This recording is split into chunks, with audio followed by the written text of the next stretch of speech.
Morning ને જય શ્રી કૃષ્ણ અને જય માતાજી બધાને ભાઈ. આજ સવારમાં ભાઈ ઝાકર આવી છે જોરદાર. તમે પાછળ જોઈ શકો છો સવારના પોરમાં 6 વાગ્યામાં ફૂલ ઝાકર આવી છે અને અમે અત્યારે જઈ રહ્યા છીએ દામોદર કુંડ જુનાગઢ. તો ભાઈ આપણા ગુજરાતમાં કોઈ પણ ક્રિયા પત્યા પછી એક વખત દામોદર કુંડે જવું પડે છે. અમારો આખું કુટુંબ પરિવાર પાછળ આવે છે અને હું ને મારા કાકા અમે બાઇકમાં જઈએ છીએ.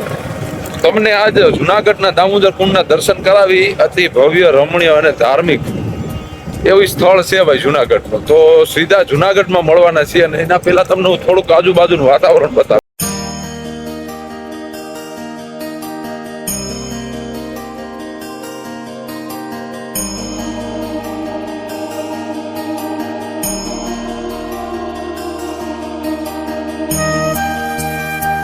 ગિરનારી મિત્રો, કેમ છો બધા? આજે હું તમને લઈને આવ્યો છું જુનાગઢના એક એવા પવિત્ર સ્થળે જ્યાં ભગવાન કૃષ્ણના પરમ ભક્ત નરસિંહ મહેતા સ્નાન કરવા આવતા હતા, એટલે કે દામોદર કુંડ જુનાગઢ ગિરનાર. પાછળ તમે જોઈ શકો છો દામોદર કુંડ. અને આપણે ભગવાન દામોદરના દર્શન કરવા માટે જવાના છીએ. તો વિડીયોમાં નવા હોય તો લાઈક કરીને સબસ્ક્રાઈબ કરી દેજો મિત્રો. પાછળનું મંદિર છે, તમે જોઈ શકો છો. અંદર ફોટોગ્રાફીની મનાઈ છે, એટલે રૂલ્સ ફોલો કરવા જોઈએ. અને ગુજરાતની અંદર કોઈ પણ માણસ હોય એનું ક્રિયાકર્મ કરવું હોય, પિતૃ કાર્ય હોય કે કોઈ પણ જાતના હોય, તો એ આ કુંડની અંદર થઈ જાય છે. અને અહીંયા કરો એટલે એને મુક્તિ મળી જાય. ભગવાન કૃષ્ણનું અને દામોદર ભગવાનનું સ્થાન છે અને પાછળ ગિરનાર છે. એટલે મિત્રો અહીંયા 100% લોકોનો વિશ્વાસ છે કે ભાઈ કોઈ પણના પિતૃ હોય એને મોક્ષ મળી જાય. હું તમને એક લાઈવ ડેમો બતાવું. જો અત્યારે અહીંયા આ બધા બેઠા છે એ લોકો પોતપોતાના પિતૃઓ માટે વિધિ કરવા માટે આવ્યા છે. આ પહેલું કુંડ છે જે દામોદર કુંડ કહેવાય, અને આ બાજુ એક બીજું કુંડ છે. અને નરસિંહ મહેતા પણ અહીંયા એની પણ સ્થાપના છે. જુઓ. તો હવે આપણા પરિવારની વાટ જોવાની છે આપણે મિત્રો. આ જગ્યાની અંદર એમ કહે કે નરસિંહ મહેતા પ્રભાતિયા ગાતા અને અહીંથી જ પ્રભાતિયાનો જન્મ થયો છે એવું પણ કહી શકીએ. અને આ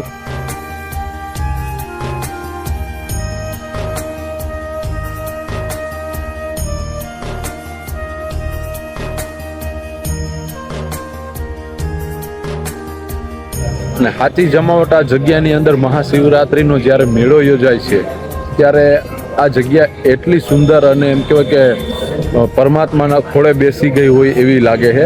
એટલે ક્યારેક તમે અહીંયા શિવરાત્રિનો મેળો કર્યો હશે તો ખ્યાલ હશે જ. જો ના કર્યો હોય તો અવશ્ય આવજો મહાશિવરાત્રિના મેળામાં. પણ હવે આપણે અહીંથી મંદિરેથી નીચે જઈએ અને થોડીક વસ્તુ જે મેન છે તમને હું નીચે જઈને બતાવું. અહીંથી તમને બતાવી દઉં કે આજે સામો પીપળો દેખાય ને, ત્યાં પીપળે પાણી પાય અને આ મોક્ષ પીપળો કહેવાય છે મિત્રો.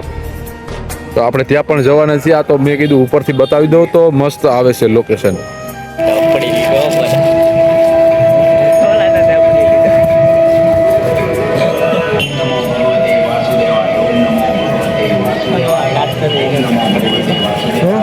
તો મિત્રો આ પાછળ છે દામોદર કુંડ અને એની બાજુમાં એક બીજો કુંડ છે, આ બાજુ રેવતી કુંડ.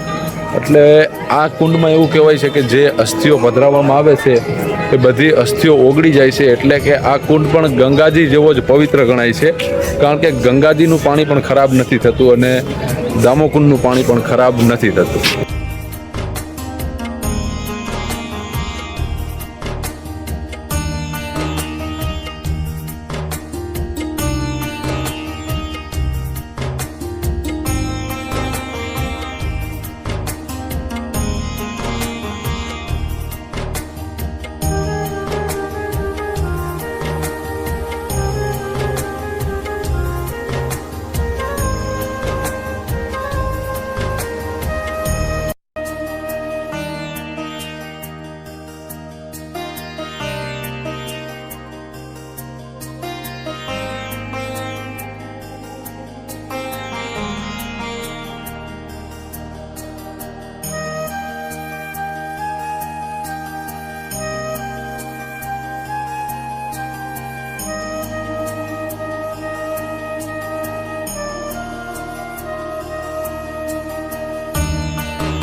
ભાઈ હવે આપણે કુંડમાં સ્નાન કરી લઈએ અને સ્નાન કરીને પછી 3 વખત પીપરે પાણી રેડવાનું ને 1 વખત અહીંયા કુંડે.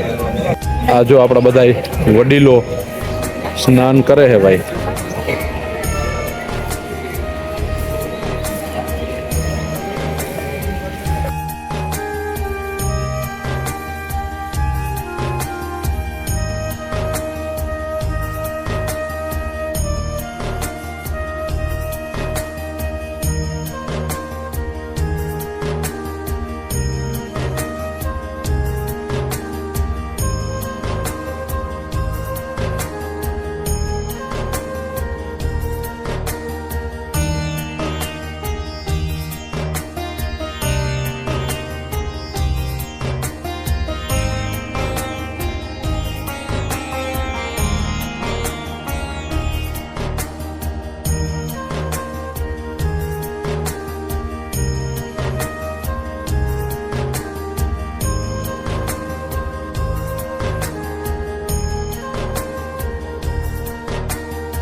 ओम नमो भगवते वासुदेवाय.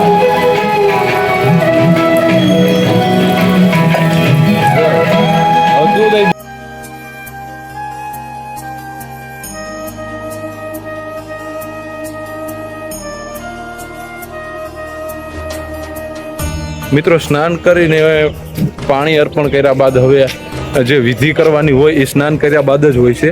તો પહેલા 1 ગ્લાસ છાશ પી લઈએ અને પછી આપણે વિધિમાં સામેલ થઈ જઈએ.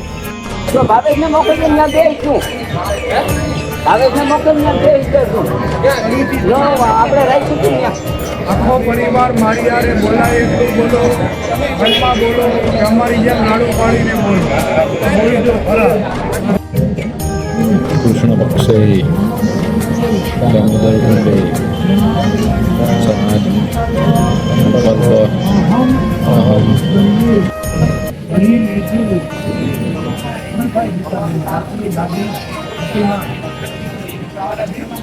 તો મિત્રો આપણી વિધિ પૂર્ણ થઈ ગઈ છે. હવે આપણે જે અન્ન લેવા છીએ દાન કરવા માટે એ પાછળ બેઠા હોય દાન કરી દઈને આપણો આખો પરિવાર આમી સાઈડમાં આવેલો આવે છે.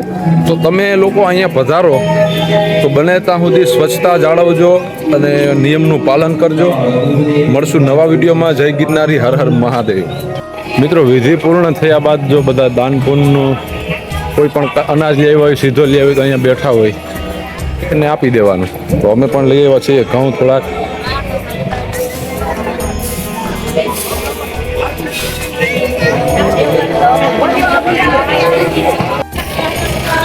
તો જો કેટલા લોકો બધા એક લોકો બધા રીતે બેઠા હોય ને અલગ અલગ કામ ન હોય, બધાને એકના જ હોય.